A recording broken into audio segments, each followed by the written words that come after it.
विक्रमादित्य और रहस्यमयी किला। राजा विक्रमादित्य अपनी वीरता, बुद्धिमानी और न्यायप्रियता के लिए प्रसिद्ध थे। एक दिन उनके दरबार में एक अज्ञात साधु आया और बोला, महाराज, अगर आप सच्चे वीर हैं तो कालदुर्ग के रहस्य को सुलझाइए। कालदुर्ग एक प्राचीन किला था जिसके बारे में कहा जाता था कि वहां जाने वाला कोई भी व्यक्ति कभी लौटकर नहीं आता। कई योद्धाओं ने प्रयास किया, परंतु वे सभी रहस्यमय तरीके से गायब हो गए। विक्रम आदित्य ने निडर होकर किले की यात्रा शुरू की। उनके साथ कुछ चुने हुए योद्धा और बुद्धिमान मंत्री भी थे। जैसे ही वे किले के करीब पहुंचे, उन्हें एक बुजुर्ग मिला जिसने चेतावनी दी, महाराज, यह किला साधारण नहीं है। यहाँ एक रहस्यमयी शक्ति है जो लोगों को भ्रम में डाल देती है। परंतु विक्रम आदित्य अपने निर्णय पर अडिग रहे और किले में प्रवेश किया।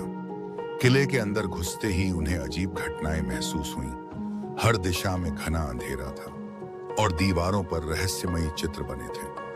अचानक एक गहरी आवाज आई, जो भी यहाँ आता है वह कभी बाहर नहीं जा सकता। लेकिन विक्रम आदित्य ने अपनी तलवार खींची और बोले, कोई शक्ति न्याय और वीरता से बड़ी नहीं हो सकती। तभी सामने एक विशाल दानव प्रकट हुआ।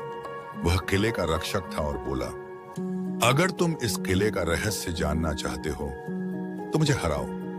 दानव बहुत शक्तिशाली था, लेकिन विक्रम आदित्य की बुद्धिमत्ता और पराक्रम के सामने टिक न सका। उन्होंने अपने तेज कौशल से दानव को पराजित कर दिया। जैसे ही दानव हारा, पूरा किला रोशनी से भर गया और वहां छिपे सभी लोग मुक्त हो गए। जब विक्रम आदित्य किले से बाहर निकले तो वही साधु फिर प्रकट हुआ और मुस्कुराकर बोला, महाराज, आपने न केवल अपनी वीरता साबित की, बल्कि इस किले के श्राप को भी तोड़ दिया। यह किला अब सुरक्षित है। साधु ने आशीर्वाद दिया और अंतर्धान हो गया। विक्रम आदित्य ने किले को पुनः बसाया और वहां एक सुंदर नगर बनवाया।